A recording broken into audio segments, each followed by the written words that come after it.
ක්‍රියාත්මක වන ආකාරය බුද්ධ ඥානයට අනුව විශ්ලේෂණය කර බැලුවා.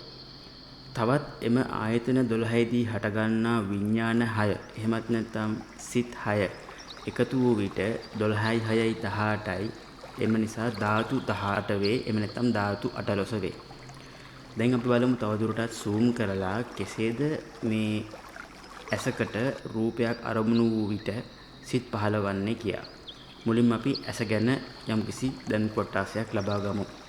ඇසේ පවතිනවා මුම් පියල්ලක් බඳ වූ තැනක සිවි 7ක් වැනි තෙල් තට්ටුවක්. ඒ පවතින තෙල් තට්ටුවට තමයි අපි සඳහන් කරන්නේ චක්කු ප්‍රසාදය හෙවත් ඇසේ කණ්ණාඩිය යනුවෙන්. බාහිරින් රූපයක් අරමුණු වූ විට ඒ රූපයට අදාළව ප්‍රතිබිම්බය මේ සිවි 7ක් වැනි තෙල් තට්ටුවක් මත පවතින කණ්ණාඩිය හෙවත් චක්කු ප්‍රසාදය මත ඇඳුණු විට ඒ ඇඳෙන රූපය හඳුනා ගැනීමට සිත් කෝටි ගණනක් පහළ වී ඉන්පසුව ඒ ඇසේ ඇඳගන්නා වූ රූපය පොදු සිතකින් හඳුනාගත් පසු ඒ පොදු සිතෙන් හඳුනා ගන්නා රූපය හඳුනාගත් සිතට චක්කු විඥානය යනුවෙන් හඳුන්වයි. මේ සෑම ලක්ෂයක්ම ආරම්භය සිත් කෝටි ගණනක් එහෙමත් නැත්නම් චක්කුද්්වාර වේති කෝටි ගණනක් පහළ වී ඒ සෑම සිතක්ම අරමුණු කරගෙන යන පොදු සිතකින් මලේ හැඩය අරගෙන ඒ හැඩයට අදාළ රූපය හඳුනා ගන්නා සිත පහළ වී ඉන්පසු මනෝද්වාරයේ හටගන්නා මනෝද්වාරා වීති ඒවට කියනවා අනුබන්ධන වීති. මේ අනුබන්ධන වීති තුනක් ගිය තැන තුන්වෙනි අනුබන්ධන වීතියෙන් තමයි ප්‍රඥාප්තියට අදාළ සංඥාව සහිත සිත ඇදලා ගන්නේ විපාක සිත් ගොඩේ. ඒ සිතෙන් තමයි ආමේ රෝස මලක් කියා හඳුනාගන්නේ. එතනින් එහාට සිත් පහළවන්නේම අඳුරගත්ත ප්‍රඥාප්තිය අරමුණු කරගෙනයි. එහෙම නැත්නම් ඒ අඳුරගත්ත සිත අරමුණු කරගෙනයි.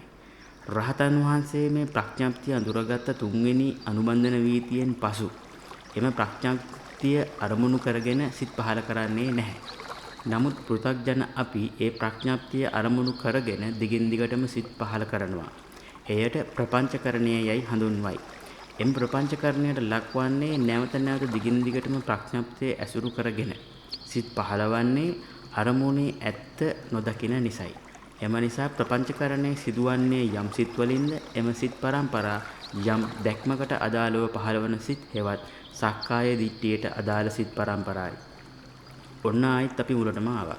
ඒ තමයි සක්කාය දිට්ඨිය. නැවතත් සක්කාය දිට්ඨිය විග්‍රහ කරගමු. එළියේ මලක් තිබුණා. ඒ මල මම දැක්කා. ඒක රෝස මලක්. ඒක ලස්සනයි. ඒක කැඩුවනම් හොඳයි. ඒ තමයි සක්කාය දිට්ඨිය.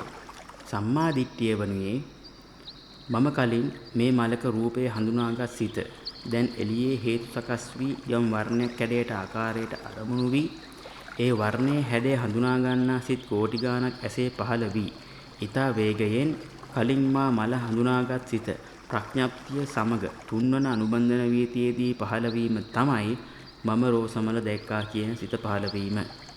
එහිදී මුලින් ඇසෙන්ගත් කෝටි ගණනක් සිත් පහළ වී නිරුද්ධ වී අවසానයි. ප්‍රඥාප්තිය බඳවාගත් සිත පහළවන විටදී ප්‍රපංචකරණයේදී ඒ ප්‍රඥාප්තිය හඳුනාගත් සිත් පරම්පරාවද නිරුද්ධ වී අවසానයි.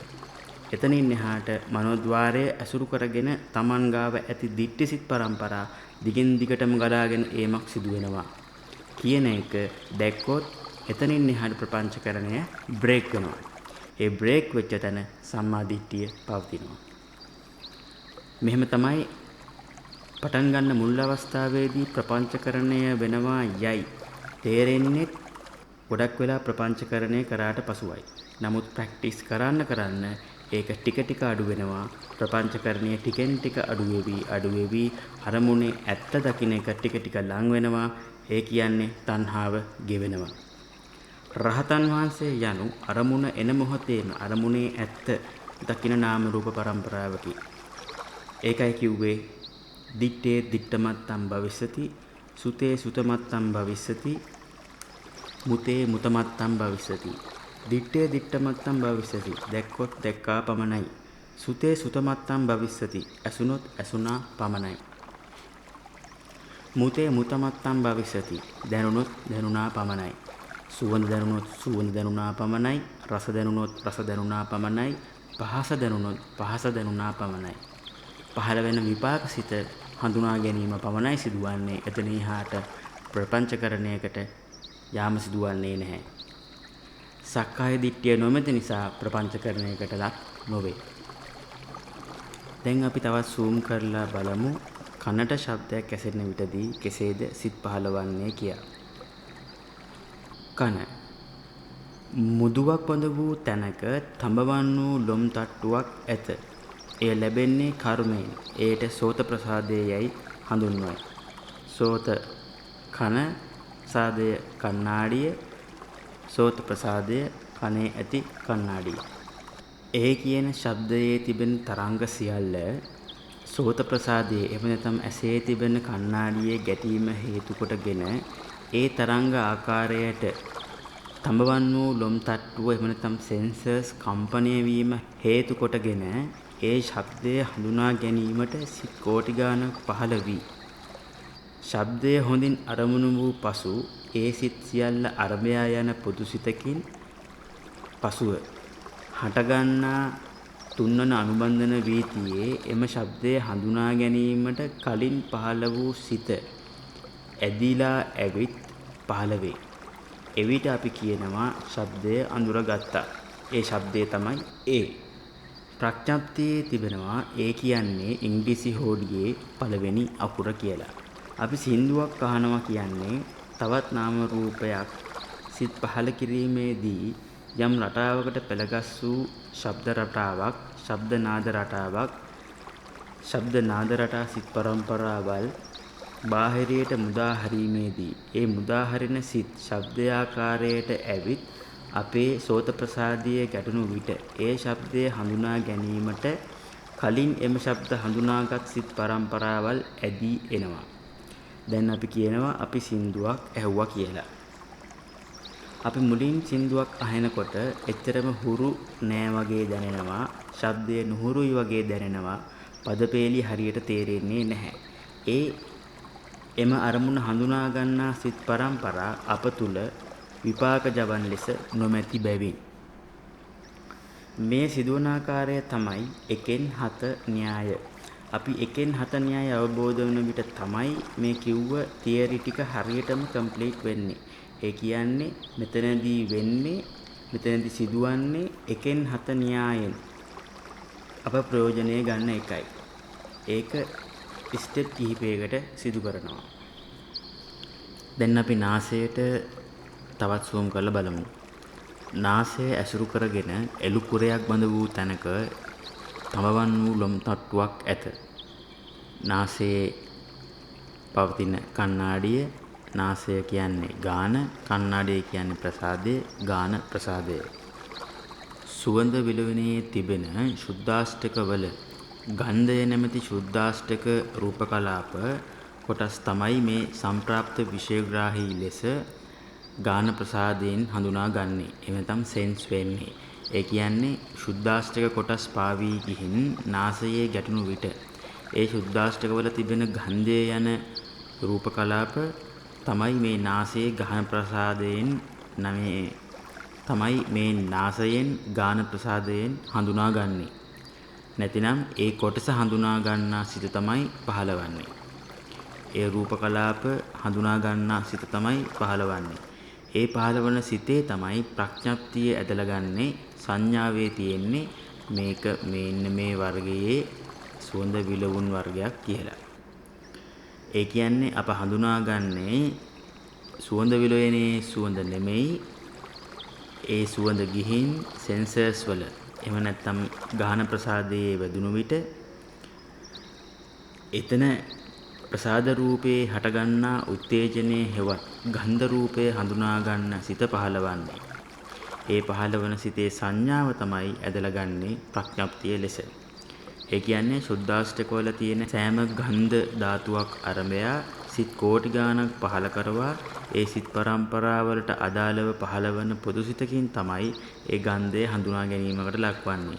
ඒ සිතේ සංඥාව තමයි ප්‍රඥප්තිය ලෙස ඇදලා ගන්නේ. දැන් අපි දිවට කෙසේද කියා බලමු. දිව තුල නෙළුම් පතක රේණු ආකාරයකට සෙන්සර්ස් පිහිටා ඇත. ඒ සෙන්සර්ස් සෙන්ස් වන්නේ උත්තේජනය වන්නේ ශුද්ධාෂ්ටකවල ඇති පඨවි ආපෝ තේජෝ වායෝ වර්ණ ශබ්ද ගන්ධ රස යන ශුද්ධාෂ්ටකවල රස කියන රූප කලාපවලට රස කියන ධාතුවට තමයි උත්තේජනය වන්නේ. කේක් කෑල්ලේ තියෙන ශුද්ධාෂ්ටක සම්ප්‍රාප්ත විෂයග්‍රාහී ලෙස දිවේ ගැටුණු විට ඒ ශුද්ධාෂ්ටකවල පවතින රස යන රූප කලාප එහෙම නැත්නම් ධාතු කොටස උත්තේජනය වන සංවේදක තමයි මේ දිවේ නෙළුම්පතක රේණු ආකාරයට පිහිටා තිබෙන්නේ. ඒ ධාතු කොටස් දිවේ ගැටුණු විට ඒ සෑම ශුද්ධාෂ්ටක කොටසකටම අදාළ කරගෙන අරමුණු කරගෙන සිත් කෝටි ගාණක් පහළ කරවා ඒ සිත් පරම්පරාවලට අදාළව පහළවන පොදු සිතකින් තමයි මේ රස හඳුනාගන්නේ. ඒ සිතේ සංඥාව තමයි ප්‍රඥප්තිය ලෙස ඇදලා ගන්නේ. මෙන්න මේක චොකලට් රසයි, වැනිලා රසයි, ස්ට්‍රෝබෙරි රසයි යන ප්‍රඥප්තිය ඇදලා ගන්නේ. කයට තවදුරටත් zoom කරලා බලමු. මුළු ශරීරය පුරාම පුරුණක තැවරූ තෙල් තට්ටුවක් ආකාරයට පැතිරී ඇති ධර්මතාවයක් පවතී. එය කාය ප්‍රසාදයයි. කාය කණ්ණාඩිය කයේ පවතින ප්‍රසාදය කාය ප්‍රසාදය. ශරීරයේ යම් දෙයක් ගැටුණු විට ඒ කියන්නේ ශුද්ධාෂ්ටක කලාප සම්ප්‍රාප්ත විෂයග්‍රාහී ලෙස අපිට ශරීරයේ වැදුණු විට ඒ ශුද්ධාෂ්ටක කොටස් වල ඇති පඨවි තේජෝ වායෝ යන ධාතු තුන මහා භූත රූප තුන කාය ප්‍රසාදයට අරමුණු වෙයි. එම නිසා යම් දෙයක් ශරීරයේ ගැටුණු විට දැනෙන තද ගතිය පඨවි ධාතුව ලෙසත් දැනෙන උෂ්ණ සීතල ගතිය තේජෝ ධාතුව ලෙසත් දැනෙන පිම්බෙන හැකිලෙන ස්වභාවය වායෝ ධාතුව ලෙසත් හැඳින්වීමට පුළුවන්. උදාහරණ ලෙස තද ගතිය පහරක් දැනුණු විට උෂ්ණ සීතල ගතිය සීතල රස්නේ දැනෙන විට පිම්බෙන හැකිලෙන ස්වභාවය ෆෑන් එකේ හුලං වදිනකොට මේ අරමුණු දැනගන්නා සිත් පහළ වේ. ශරීරයේ දැනෙන වේදනාකාරී සිත් දුක්ඛ සහගත කාය සිත් ලෙසත් දුක් සහගත කයේ හටගන්නා සිත් ශරීරයේ දැනෙන සුව පහසුකාරී සිත් සුඛ සහගත කාය සිත් ලෙසත් සුඛ සහගත කයේ හටගන්නා සිත් ලෙසත් බෙදා වෙන් කර දැක්වුවා. මදුරුවෙක් ඇවිල්ලා වහලා කනකොට වේදනාවක් දැනේ. ඒ දුක්ඛ සහගත කාය සිතක් කාය විඥානයක් වේ. ෆෑන් එකේ හුලං වදිනකොට සිසිලසක් දැනෙනකොට ශරීරයේ වදින ශුද්ධාෂ්ටකවල ඇති පඨවි ගතිය නිසා යමක් වදින බව දැනෙනවා. ඒ සිත් පරම්පරාවලින් යමක් වැදුණු බව හඳුනා ගන්නවා. ඒ ශුද්ධාෂ්ටකවල ඇති තේජෝ ගතිය නිසා ශරීරයට සීතලක් දැනෙනවා. ඒ සිත් පරම්පරාවලින් උෂ්ණ සීතල ගතිය හඳුනා ගන්නවා. එහි ඇති වායෝ ගතිය අධික බව නිසා පඨවි ගතියෙන් වේදනාවක් නොදැනේ. මොකද පඨවි ගතිය අඩු නිසා. වාතයේ පවතින ශුද්ධාෂ්ටකවල සාපේක්ෂව පඨවි ධාතුවට වඩා වායෝ ධාතුව අධික බැවින් පඨවි ගතිය තද ගතිය අඩු නිසා වේදනාවක් හට නොගනී. මේ ධාතු කොටස් තුනම අරමුණු කරගෙන ගිය සිත් පරම්පරා සියල්ල පොදු කොටගෙන යන තවත් සිත් පරම්පරාවකින් කවුරු හරි මට ගැහුවා කියලා දැනගන්න සිත පහළ වේ. සිත් පරම්පරාව පහළ වේ. කවුරු හරි මට ගැහුවා කියලා දැනගන්න සිත පහළ වූ පසු ඒ සිත් පරම්පරාවත් සමගම ඇදිලා එනවා කවුද මට ගැහුවේ කියලා දැනගන්න ඕන සිත් පරම්පරාවක්. ඊට පස්සේ තමයි කවුද ගැහුවේ කියලා හොයන්නේ. මනස නිරෝගිමත් ශරීරයක ලෙඩ ලීටර් 6.5ක් පවතී. හෘදය වස්තුව තුලින් මිනිත්තුවකදී ලෙඩ ලීටර් 25ක් එහා මෙහා ගමන් කරයි. ලේ ධාතුව තුල ආපෝ ධාතුව අධික ශුද්ධාෂ්ටක ඇත. හෘදය වස්තුවේ ලේ ගමන් කරන මාර්ගයේ ඇසුරු කරගෙන වම් පැත්තට බරව සිත නම් ශක්තිය ක්‍රියාත්මක වේ. හෘදය වස්තුව පවතින කණ්ණාඩිය වස්තු ප්‍රසාදය. හෘදය වස්තු කණ්ණාඩිය ප්‍රසාදය වස්තු ප්‍රසාදය.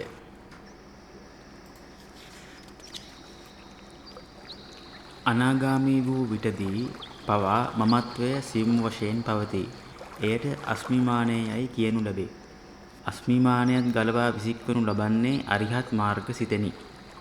එසේනම් බුදුන් වහන්සේ සසරේ පැවැත්මට හේතු වන ප්‍රධාන කාරණය කියා දේශනා කරන්නේ තණ්හාවයි. තණ්හාව යනු තමන්ටම කරන තණ්හාවයි. කාටවත් එළියේ තියෙන දේවල් වලට තණ්හා කළ නොහැක. බාහිරේ තිබෙන අරමුණු වලට තණ්හා කළ නොහැක. අරමුණේ සත්‍ය දකින්නවා යනු තමන්ටම කරන තණ්හාව දකින්න එකයි. එසේනම් ඔන්න අපි එක සම්දිස්ථානයකට ආවා. බුදුන් වහන්සේ කරන්න කිව්වේ අපිට එක දෙයයි අරමුණේ සත්‍ය දකින්න. එවිට නුඹටම කරන තණ්හාව නුඹට වැටහෙන්න පටන් ගනීවි. එවිට සිදුවන්න ඕන දෙය එකෙන් හත න්‍යායට අනුව ඉබේම සිද්ධ වෙන දෙයක් මිස තමන් කරන දෙයක් නොවේයි. එසේනම් තමන්ට ඕන වෙලාවට මාර්ගඵල ලැබිය නොහැක. මාර්ගඵල ලැබීම යම් ක්‍රියාවක ප්‍රතිඵලයක් ලෙස ඉබේටම සිදුවන දෙයකි. අපිට පුළුවන් ගලක් උඩට විසිකිරීමට පමණි. නැවත ගල පහළට වැටීම අපි ගල උඩට විසිකිරීම නිසා ඉබේටම සිදුවන දෙයකි. ගල උඩට විසිකිරීම නිසා හටගත් ප්‍රතිඵලයක් හෙවත් අරමුණේ සත්‍ය දකින එකේ ප්‍රතිඵලයක් ලෙස මාර්ග වීතියෙන් කෙලෙස් කපා ඉවත් කරයි. මාර්ග වීතියෙන් කෙලෙස් කපා ඉවත් කිරීමේ ඵලයක් ලෙස ඵලසිත උපදී. මාර්ගසිත හටගත්තා නම් ඊළඟට යන වීතිය අනිවාර්යයෙන්ම ඵලචිත්තය වේ. ඒක නිසා තමයි අකාලිකෝ කිව්වේ. එහි පස්සිකෝ එව බලව ධර්මයේ ගුණ. ධර්මයේ යනු අරමුණේ සත්‍ය දකින්නා වූ දැනුම් පද්ධතියයි. අරමුණේ සත්‍ය දකින දැනුම් පද්ධතියේ ඒකායන අරමුණ නිවනයි. එසේනම් යම් කෙනෙක්ට අරමුණේ සත්‍ය දකින දැනුම් පද්ධතියේ කොහෙන් හරි ඇසෙනවා නම් හෝ දකිනවා නම් ඒ සත්පුරුෂයන්ගේ ධර්මයේ හෙවත් සද්ධර්මයයි. ඒ සද්ධර්මයේ ශබ්දයේ වශයෙන් හෝ ලේඛනගතව ඉදිරිපත් කරන්නා කල්යාණ මිත්‍රයා වේ. ශබ්දයක් වශයෙන් කනට, ලේඛනගතව ඇසට. එසේනම් සෝවාන් වීමට පූර්ණ විය යුතු අංග 4 හෙවත් සෝතාපට්ටි අංග 4 වනුයේ කල්යාණ මිත්‍ර සේවනය, සද්ධර්ම ශ්‍රවණය, යෝනිසෝ මානසිකාරය හා ධම්මානුධම්ම ප්‍රතිපදාවයි. මෙහිදී කල්යාණ මිත්‍ර සේවනය හා සද්ධර්ම ශ්‍රවණය යන ආකාර දෙක, ඒ කියන්නේ අහලා දැනගන්න එක. මෙහිදී සුතමේ ඥානය පූර්ණිය වීම සිදුවේයි. යෝනිසෝ මනසිකාරය හා ධම්මානුධම්ම ප්‍රතිපදාව ලෙස සුතමේ ඥානය නිසා වැටහිච්ච දෙය වඩන එක හෙවත් දැනගත් දැනුම් පද්ධතිය ක්‍රියාත්මක කිරීම හෙවත් අරමුණේ සත්‍ය දැකීම හෙවත් සතිය පැවැත්වීම ප්‍රතිපදාවයි. එම ප්‍රතිපදාව වැඩිම තුල ඥාන 16ක් පූර්ණේ විය යුතුය වේ. ඒ කියන්නේ සුතමේ ඥානය අනුමාන ඥානයක් වන අතර ඒ අනුමාන ඥානය සතිය පැවැත්වීම තුල ප්‍රත්‍යක්ෂ ඥානයක් බවට පත්වීමේදී එය පිළිවෙලින් ඥාන 14ක් ලැබීම තුල 16 වෙනි ඥානය ලෙස සෝවාන් මාර්ගසිතත් 17 වෙනි ඥානය ලෙස සෝවාන් ඵලසිතත් පූර්ණේ වේ. නැවත සතර අපායේ තිරිසන් പ്രേත අසුර නිරය යන තලවල ප්‍රතිසන්දියේ ලබන්නේ නැත. මේ 17 වෙනි ඥානය පූර්ණිය වූ පසු, ඒ කියන්නේ සෝවාන් ඵලසිත පූර්ණිය වූ පසු, සෝවාන් ඥානය පහළ වූ පසු නැවත සතර අපායේ තිරිසන් പ്രേත අසුර නිරය යන තලවල ප්‍රතිසන්දිය ලබන්නේ නැත. එසේනම් මේ සෝතාපට්ටි අංග 4න් පළවෙනි දෙක දැන් පූර්ණයි. ඒ කියන්නේ කල්යාණ මිත්‍ර සේවනය, සද්ධර්ම ශ්‍රවණය. ඒ කියන්නේ සුතමේ ඥානය. දැන් අපි බලමු යෝනිසෝ මනසිකාරය හා ධම්මානුධම්ම ප්‍රතිපදාව තුලින් ඉතිරි ඥාන 14 පූර්ණේ වන ආකාරය. මුලින් බලමු ඉතිරි ඥාන මොනවාද කියලා. මේ ඥාන 17 මුල සිටම බලමු. පළවෙනි එක සුතමේ ඥානය, දෙවෙනි එක සීලමය ඥානය, තුන්වෙනි එක සමාධි භාවනාමය ඥානය, හතරවෙනි එක ධම්ම ටිටි ඥානය. ධම්ම ටිටි ඥානයේ යටතේ ඥාන දෙකක් පවතිනවා. එකක් නාම රූප පරිච්ඡේද ඥානය, ඒ කියන්නේ ditthi visuddhiය පූර්ණේ වුණා. හතරවෙනි ධම්ම ටිටි ඥානයේ යටතේ දෙවෙනි එක පච්චය පරිග්‍රහ ඥානය, ඒ කියන්නේ කාංකා විතරණ විසුද්ධිය පූර්ණේ වුණා. මේ ධම්මටිටි ඥානයේ පූර්ණිය වූ තැනදී චුල්ල සෝතාපන්නයි නමින් හඳුන්වයි. ඊට පස්සේ පස්වන ඥානය ලෙස සම්මස්සන ඥානය, හයවන ඥානය ලෙස උදේවැය ඥානය, උදේවැය ඥානය යනු ස්කන්ධයන්ගේ ඇතිවීම නැතිවීම දකින ඥානය. එහි කොටස් දෙකක් පවතිනවා. තරුණ උදේවැය සහ බල උදේවැය ලෙස. හත්වෙනි ඥානය භංග ඥානය. ඒ කියන්නේ අරමුණු සියල්ල බිඳි බිඳි අතුරුදන් වීම දකින නුවණ. අටවෙනි එක බයිදුපට්ඨාන ඥානය. දුක උපදවන නාම රූප සංස්කාර ධර්ම භවයෙන් භවයට පරම්පරා වශයෙන් ගමන් කිරීමේ බිහිසුණු භාවය අවබෝධ වීමේ නුවණ. නවවෙනි එක ආදීනව ඥානය. ඒ බිහිසුණු භාවය දුකක් වශයෙන් අවබෝධ වීමේ නුවණ. 10 වෙනි එක නිබ්බිදා ඥානය. ඒ දුක අවබෝධ වී සියලු සංස්කාරයන් පිළිබඳව අවබෝධයෙන් කලකිරීම. 11 වෙනි ඥානය මුංචිතු කම්යතා ඥානය. අවබෝධයෙන් කලකිරුණු තැනදී ඉන් මිදීමට කැමැති වීමේ නුවණ.